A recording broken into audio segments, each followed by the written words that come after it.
네, 우리 첫 시간에는 재무관리가 무엇인지를 좀 살펴봤습니다. 두 번째 시간에는 우리 기업 경영의 목표와 기업 지배 구조의 관계에 대해서 좀 살펴보도록 하겠습니다. 왜냐하면 우리 기업 경영의 목표가 잘못되어 있다 그러면 굉장히 왜곡된 결과를 우리가 경험할 수 있다는 걸 이미 우리 우리 역사를 통해서 우리 살펴봤는데요.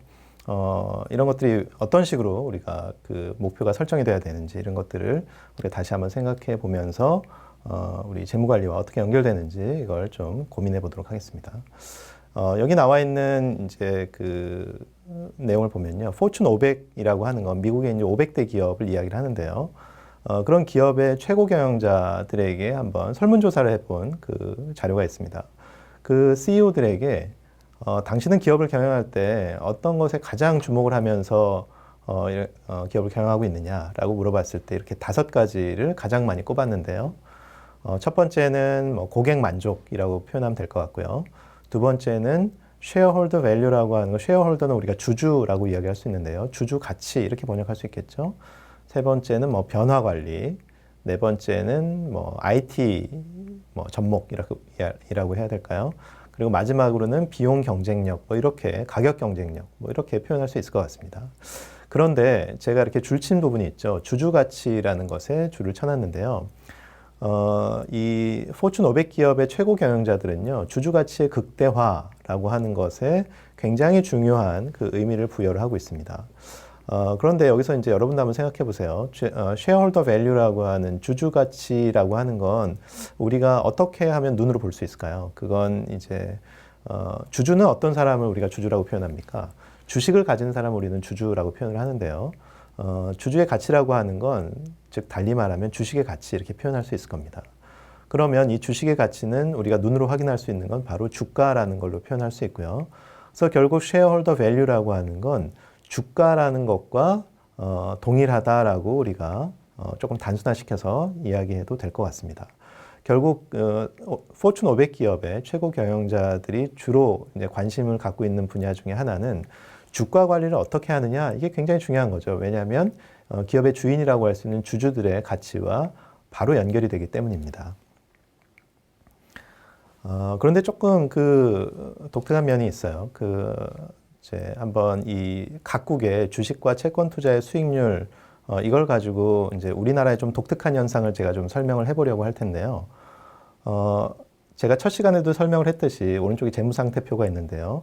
부채와 자본의 예를 제가 한번 들어봤었죠. 부채의 예 중에서는 우리 회사채라는 게 있었고요. 자본의 예는 주식이라는 게 있었습니다. 하이 리스크, 하이 리턴이라는 걸 우리가 고려했을 때는요. 어디가 더 많은 수익을 내야 되느냐라고 판단했을 때는 우리가 위험이 낮은 채권보다는 위험이 높은 주식에 투자했을 때 사람들은 더 많은 보상을 기대를 하게 됩니다. 그래서 이제 미국의 주식 시장을 봤더니요. 여기 보면 이제 두 번째 나와 있는 미국 먼저 한번 살펴볼까요? 미국의 스탁 리턴이라고 하는 건 주식의 수익률이고요. 반드 리턴이라고 하는, 이제 반드는 채권을 말하는데 리턴은 이제 수익률을 말하죠. 이렇게 되돌아오는 거니까. 그래서 주식의 수익률과 채권의 수익률을 비교해 봤더니요. 우리가 하이 리스크, 하이 리턴이라고 얘기했던 그 공식이 정확하게 들어맞고 있습니다. 주식의 수익률은 12.4%였고요. 채권의 수익률은 5.8%였으니까 하이 리스크, 하이 리턴이 실현되고 있죠. 일본도 마찬가지입니다. 채권의 수익률과 주식의 수익률을 비교해 보면 주식의 수익률이 14.7%고 채권의 수익률은 8.4%니까 하이 리스크, 하이 리턴이 적용이 되고 있죠. 그런데 우리나라는 한번 살펴볼까요? 우리나라는 주식의 수익률은 배당 수익률을 우리가 제외한다고 가정해 보면 1980년부터 2007년까지 기간을 고려를 했을 때 11%, 채권의 수익률은 13%, 하이 리스크, 하이 리턴이 적용되지 않는 것을 볼 수 있습니다. 너무 이상하죠. 네, 이게 왜 그럴까라는 거를 이제 제가 설명을 해보려고 하는데 이 원인을 우리는 기업 경영의 목표에서 좀 살펴보려고 합니다. 뒤에 가서 다시 한번 살펴보겠지만 우리 채권이나 주식에 대해서 조금만 더 생각을 해보면 이 채권은 우리가 채권을 가지고 있으면서 얻을 수 있는 이득은 뭐가 있을까요? 두 가지가 있는데요. 첫 번째는요. 채권이라는 건 이제 회사가 채권이라는 걸 발행하죠. 투자자에게 채권을 발행하면요. 이 투자자는 채권이라는 증서를 받고 원금, 액면가에 해당하는 걸 투자를 기업에 하게 됩니다. 그러면 그 채권을 가지고 있는 동안에는 우리가 쿠폰 레이트라고 하는 액면 이자율에 해당하는 금액만큼을 매년 이자로 받고요. 채권에는 만기가 있거든요. 뭐 3년 만기, 5년 만기 이렇게 있는데요. 이렇게 만기가 지나고 나면 내가 처음에 투자했던 액면가를 다 돌려받게 되는 이런 형태가 바로 채권이라고 할 수 있습니다. 그래서 채권을 통해서 얻을 수 있는 이득은 두 가지인데요. 첫 번째는 이자 소득. 그건 정해져 있죠. 정해져 있는 이자 소득이고요. 그 다음에 이 자본 이득이라는 것도 있습니다. 캐피탈 게인이라고 하는데 채권도 가격이 바뀌거든요. 우리는 주식도 마찬가지지만요. 채권도 싸게 사서 비싸게 팔면 그 갭을 바로 우리는 자본 이득이라고 표현합니다. 그러니까 두 가지죠. 아까처럼 이자를 받거나 자본 이득을 얻거나 이렇게 두 가지인데요. 참고로 이 채권의 그 이자라고 하는 건 고정돼 있습니다. 처음에 발행될 때부터 고정돼 있어서요. 그 기업이 도산하지 않는 한, 망하지 않는 한 정해진 이자를 받습니다. 그 기업이 영업을 잘하던 못하던 그건 상관이 없습니다. 네, 그 기업이 망하지 않는 한 우선순위로서 이자를 받을 수 있게 되고 마지막에 만기가 되면 액면가를 받는 그런 형태가 되는 거죠. 그런데 반면에 주식은 어떨까요? 주식은 주식도 마찬가지로 두 가지로 우리가 그 이득을 얻을 수 있는데요. 첫 번째는 배당이라는 걸 받죠. 여러분 아마 많이 들어보셨을 겁니다. 네, 주식은 뭐 1년에 한 번, 최근에는 뭐 1년에 두 번 또는 네 번까지도 하는데요. 배당을 받게 되고요. 주식은 또 마찬가지로 자본이득이 있어서요. 쌀 때 사서 비싸게 팔면 그만큼 우리가 자본이득이라고 생각하죠. 그런데 이 배당이라고 하는 건 이 채권에서 받는 이자랑은 조금 다릅니다. 이 배당이라고 하는 건요. 영업이 잘 돼서 이익이 많이 남으면 배당을 많이 받을 수도 있고요. 만약에 손실을 보게 되면 배당을 아예 못 받을 수도 있어요. 그러니까 우리가 안정적인 측면, 그러니까 리스크라는 측면에서 봤을 때는 정해져 있는 이자를 받는 부채가 훨씬 더 안정적이라고 표현할 수 있어서 우리가 로우 리스크라고 표현하는 거죠. 그런데 주식이 좋을 때도 있습니다. 왜냐면 아까처럼 그러니까 무조건 나쁜 건 아니고요. 영업이 잘 되면 배당을 많이 받을 수도 있는 거니까 그런 차이점이 있는 거죠. 채권은요, 그 기업이 아무리 많은 이익을 남겨도 이자가 더 많이 주거나 그러지 않습니다. 그런 특성이 있다는 걸 우리가 이제 생각을 해볼 수 있는 거죠. 그럼 뒤로 한번 넘어가 보겠습니다. 우리나라 조금 여러분이 이제 참고하셔야 될 게 방금 살펴봤던 이 그 설문조사 결과는요, 사실 2000년대에 들어서서 이제 지금하고 조금 시간이 이제 그 이후로 시간이 조금 지나서 지금은 많이 개선되긴 했는데 여전히 이제 우리가 그런 면이 있다는 걸 감안한 상태에서 이걸 좀 봐주셔야 됩니다. 그 당시에 우리나라 대기업 재무 담당 임원 CFO들한테 설문조사를 했더니요, 재무 의사결정을 할 때 기업 경영의 목표가 뭐냐라고 했을 때 외형의 극대화라고 대답한 사람이 72%였습니다. 굉장히 좀 어떻게 보면 충격적이라고 할 수 있는데요. 우리나라 기업들의 기업 경영 목표는 주주 가치의 극대화라든지 뭐 수익의 극대화 이런 게 아니고요. 외형의 극대화라고 대답을 했습니다. 굉장히 다수가 72%가. 그리고 또 하나, 유상증자와 회사채 발행 중에서 자본 비용이 싼 자금 조달 방법은 무엇이냐라고 물어봤을 때 이 말이 이해가 가시나요? 유상증자라고 하는 건, 증자라고 하는 건 주식을 더 발행했다는 뜻입니다. 증자는 두 가지가 있는데요. 하나는 무상증자가 있고요. 또 하나는 유상증자가 있는데, 무상증자는 주식을 발행해서 무료로 그냥 그 기존 주주들에게 나눠주는 거고요. 유상증자는 돈을 더 받고 주식을 더 발행해서 나눠주는 걸 유상증자라고 합니다. 어쨌든 주식을 더 발행해서 자금을 조달했다는 뜻이고요. 회사채 발행이라고 하는 건 아까 이제 부채를 발행한 거죠.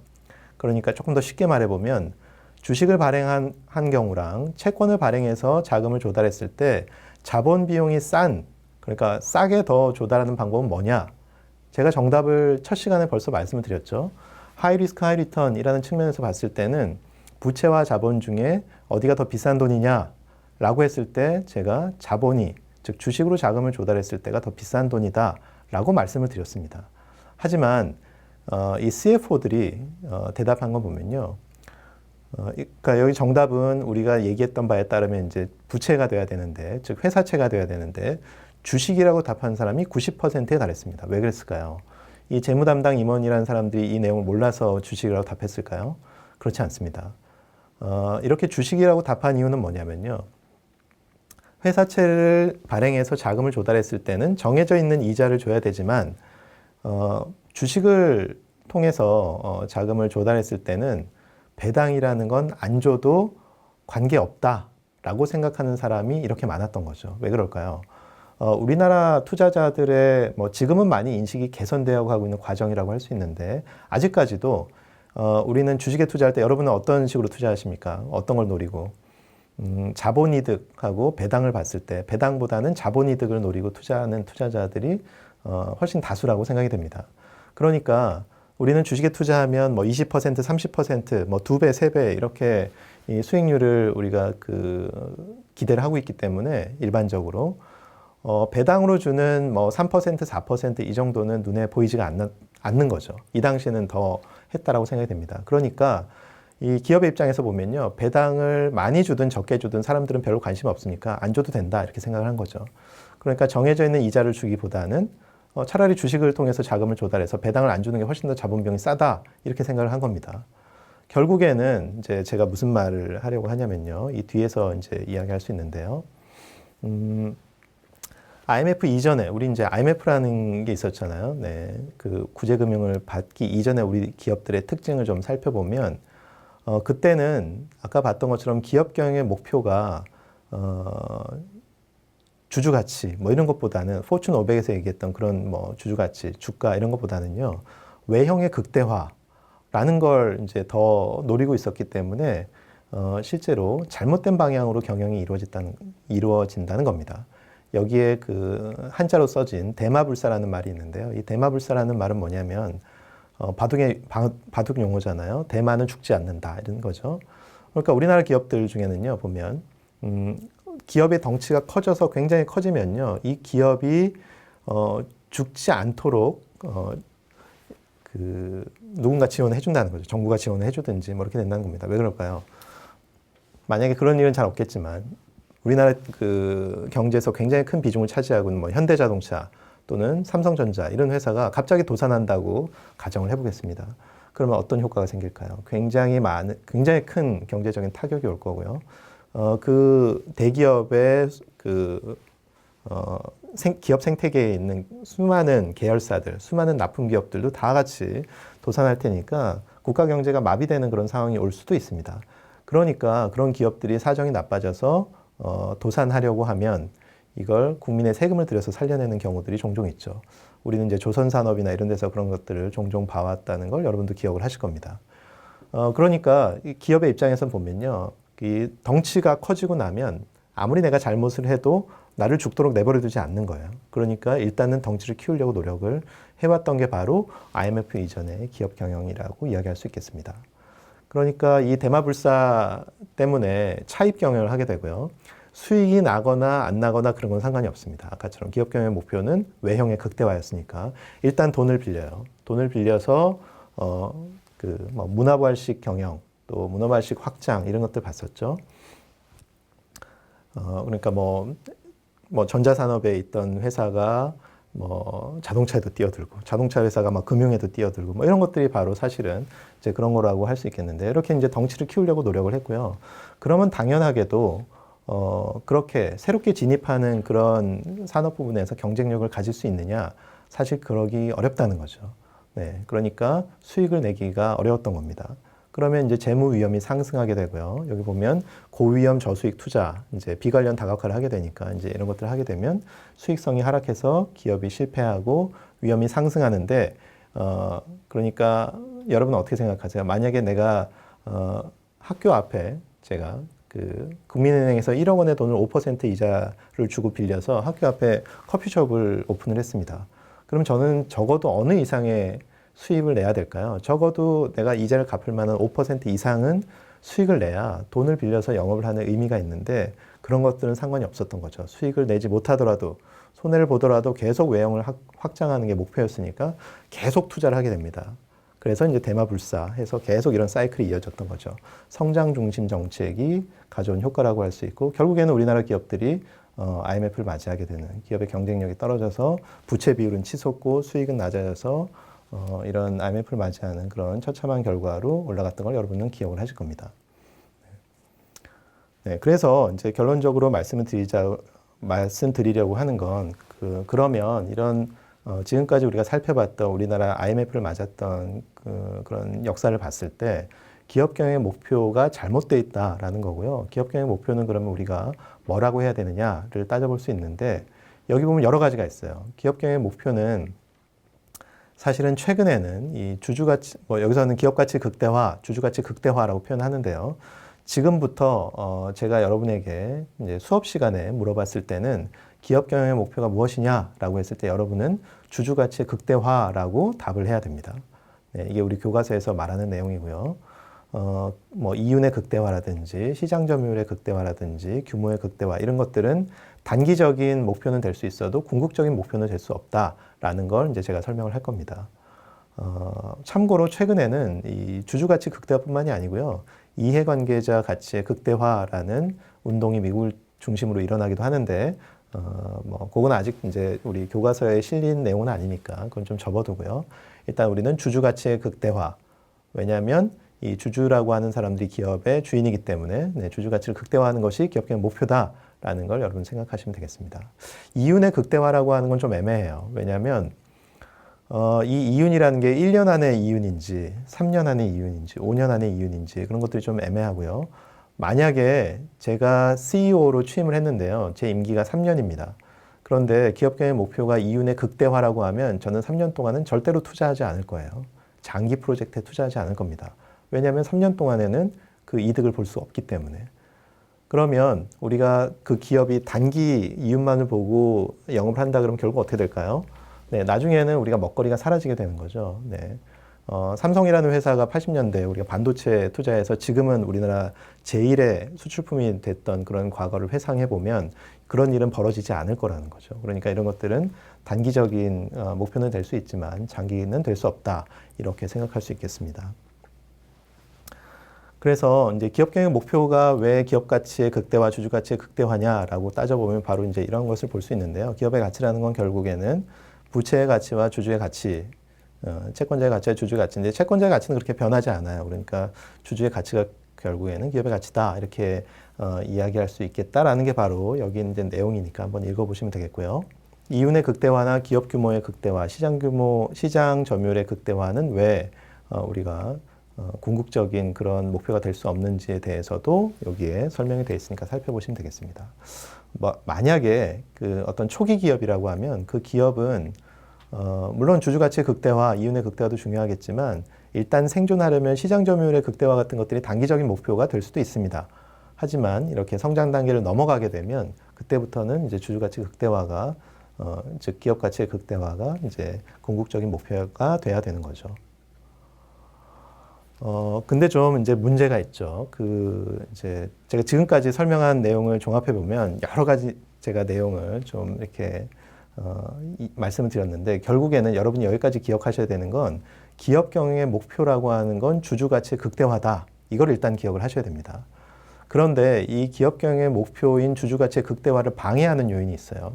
그게 바로 이 대리인 문제라는 건데요. 이 대리인 문제라는 건 왜 발생을 하냐면 이 주식회사라고 하는 건 주주가 굉장히 많습니다. 예를 들어 삼성전자라는 회사의 주주를 한번 상상을 해보세요. 그러면 전 세계에 굉장히 많은 사람들이 우리 주식시장에 들어와서 삼성전자 주식을 사는 순간에 주주가 되는 거니까 굉장히 많이 분산이 되어 있고요.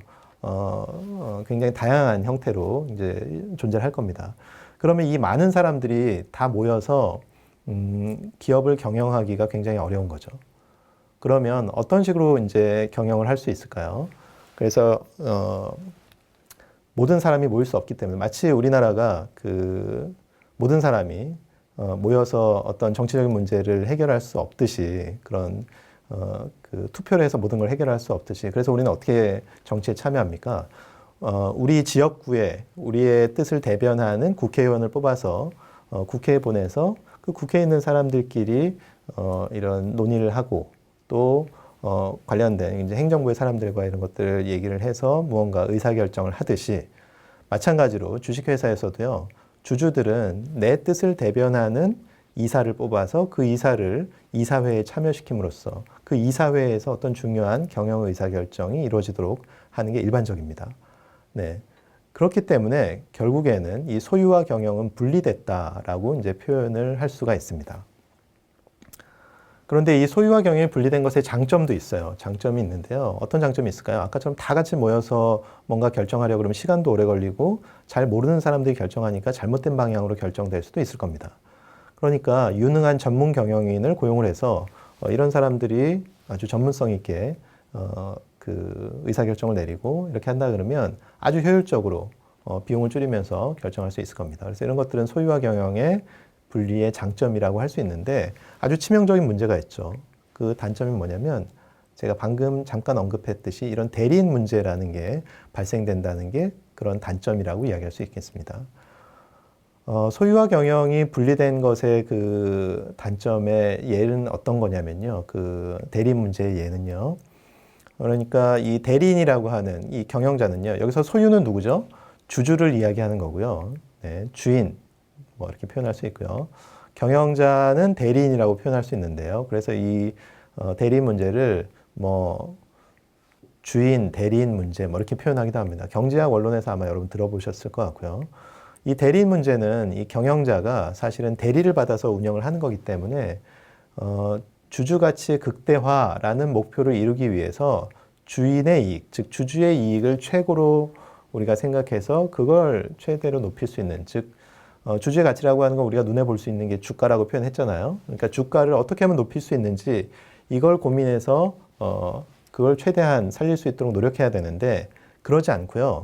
주주의 부보다는 경영자 자신의 이익을 위해서 노력하는 그런 것들을 바로 대리인 문제, 여기 에이전시 프로블럼이라고 이야기를 합니다. 만약에 그런 에이전시 프로블럼이 일어나면요. 이런 것들을 해결하는데 비용이 들어가게 되고요. 그런 것들은 이제 대리인 비용이라고 하고 이 대리인 비용이 크게 발생하면 결국에는 기업 가치가 감소하는 그런 현상이 발생된다라고 할 수 있겠습니다. 뭐 아주 쉬운 예를 들어보면 뭐가 있을까요? 여러분 이제 이 대리인 문제가 아직은 감이 잘 안 오시죠? 뭐 아주 쉬운 예를 들어보면요. 그 경영자가요. 뭐 아주 사소한 일에도 기업의 그 돈을 펑펑 쓰는 경우 뭐 이런 것도 아주 쉬운 대리인 문제라고 할 수 있고요. 뭐 또 하나는 이 경영자가 정보를 가지고 있기 때문에요. 그런 회사에서 중요한 의사결정 권한이 있기 때문에 이런 것들을 통해서 사익을 취할 수 있도록 이런 뭐 배임을 저지른다든지 뭐 이런 것들이 우리가 흔하게 볼 수 있는 그런 거라고 할 수 있습니다. 뭐 우리 대기업뿐만이 아니고 우리나라의 뭐 소위 말하는 재벌 기업들뿐만이 아니고 다른 중소기업이나 이런 데서도 많이 일어나는데요. 기업을 이제 뭐 물려주기 위해서 특정인에게 기업을 물려주기 위해서 그런 금융 범죄, 경제 범죄 같은 것들도 서슴지 않는 그런 모습들이 나오는 것도 사실은 이런 기업 지배 구조 대리인 문제의 하나라고 이야기를 할 수 있겠습니다. 그러면 제가 지금까지 말한 걸 조금 다시 한번 여기까지 짚어보면 기업 경영의 목표는 우리는 주주가치 극대화라고 이야기했는데요. 이 주주가치의 극대화를 방해하는 요인이 대리인 문제라는 게 있었고요. 이 대리인 문제는 소유와 경영이 분리되어 있기 때문에 나타나는 현상이다라고 할 수 있겠습니다. 그러면 이 대리인 문제를 어떻게 해결할까라고 했을 때 그 대리인 문제를 해결하는 방법이 바로 이 기업 지배 구조라고 할 수 있겠습니다. 그러니까 여러분은 이 스토리라인을 기억을 하시면 돼요. 기업 경영의 목표는 주주가치의 극대화인데 소유와 경영이 분리되어 있기 때문에 대리인 문제라는 게 발생이 돼서 주주가치 극대화를 방해하고 있고 이 대리인 문제를 해결하는 방안이 바로 기업 지배 구조다 이렇게 생각하시면 되겠습니다. 사람들은 흔히 이 기업 지배 구조를요 조금 오해하는 경우가 있는데요. 우리가 이거 번역을 좀 지배 구조라고 번역을 하다 보니까 뭔가 탑다운의 방식으로 뭐 재벌 기업에서 어떻게 하면 더 지배를 잘할 수 있을까 이걸 나타내는 거라고 오해하는 경우도 있는데 그게 절대로 아닙니다. 여기 보시면 기업 지배 구조라고 하는 건 기업의 목표가 달성되도록 주주, 채권자, 경영자, 기타 이해관계자들이 상호관계를 규율하는 메커니즘이라고 이야기합니다. 쉽게 말하면요, 이 좁은 의미를 볼 수 있는데요. 기업의 주인인 주주가요, 경영자가 대리인 문제를 일으키지 않도록 잘 감시하고 견제하는 시스템을 바로 우리는 기업 지배 구조라고 이야기합니다. 그러니까 기업 지배 구조가 좋은 기업은요, 이런 대리인 문제가 많이 발생하지 않기 때문에 주주 가치의 극대화를 실현할 확률이 훨씬 더 높다 이렇게 표현할 수 있죠. 네, 그래서 이 기업 지배 구조라고 하는 건 정보 비대칭 상황에서 발생하는 주인 대리인 문제와 이에 따른 대리인 비용을 최소화하기 위해 필요한 그런 메커니즘이다. 이렇게 기억을 하시면 되겠습니다. 네, 그래서 아까 제가 잠깐 말씀드렸던 것처럼 요즘에 ESG가 굉장히 중요하게 우리가 언급이 되잖아요. 환경이나 사회 이런 것들이 중요하다는 건 우리는 지금까지 다 이해할 수 있습니다. 그런데 왜 갑자기 기업 지배 구조가 중요하다라고 하는 걸까? 아마 충분히 이해하지 못하신 분도 계셨을 것 같아요. ESG에서 G가 왜 여기에 G가 왜 들어가느냐? 그런데 여기서 보는 것처럼 기업 지배 구조는 주주가 경영자를 또는 조금 더 확대해 보면 기업을 구성하고 있는 여러 그런 그 부분들이 서로가 서로를 잘 규율하고 감시해서 결국에 우리 기업의 목표인 주주가치 극대화를 달성할 수 있도록 해주는 그런 시스템이다라고 우리는 이해하면 되겠습니다. 그런 게 잘 돼 있는 그런 기업들이 훨씬 더 많은 투자를 받을 수 있고 또 이 주주에게 그 많은 수익을 돌려줄 수 있기 때문에 굉장히 건강한 기업을 만들 수 있다는 측면에서 ESG에 포함돼서 우리는 지금 언급을 하고 있는 거죠. 이 기업 지배 구조의 개념에 대해서 나와 있는데요. 네. 이 기업 지배 구조의 개념은 이렇게 크게 우리가 협의의 개념과 광의의 개념 이렇게 표현할 수 있겠습니다. 협의의 개념에서 보면요. 기업에서 주주가 경영자를 규율하는 그런 그 시스템, 그 내부 통제 제도 같은 것들을 예를 들 수 있는데요. 예를 들어 그 대표자 한 사람이 모든 결정을 하는 게 아니고요. 이사회를 통해서 우리가 이런 것들을 결정하는 것. 또 아주 기업의 중요한 의사결정 사항이 있으면 이런 이사회뿐만이 아니고요. 전체 주주가 모여서 할 수도 있는 거죠. 이런 것들 주주총회. 1년에 한 번씩 우리 2월 달이나 3월 달쯤에 한 번씩 하는 그런 것들 여러분 보셨을 겁니다. 네, 그런 것뿐만이 아니고 기업 내부에서도 감사라는 시스템이 있어서 이런 서로가 서로를 통제하는, 규율하는 이런 것들 볼 수 있고요. 최근에는 이런 소액 주주들도 모여서 뭔가 큰 목소리를 내는 뭐 이런 형태를 우리가 볼 수도 있을 겁니다. 뿐만이 아니고 뭐 그 기관 투자자 같은 경우도요. 이제 그 주주로서 여기에서 목소리를 내는 뭐 이런 것들이 그러니까 기업 내부를 살펴보고 뭔가 소액 주주가 이렇게 기업 내부를 살펴보고 뭔가 통제하기는 쉽지 않거든요. 하지만 기관 투자자들은 이런 것들을 할 수 있습니다. 그래서 이런 것들이 바로 협의의 그 기업 지배 구조의 개념이다라고 생각을 해볼 수가 있겠습니다. 그 3차 시에서 제가 기업 지배 구조의 외부 감독 시스템부터 다시 설명을 하도록 하겠습니다.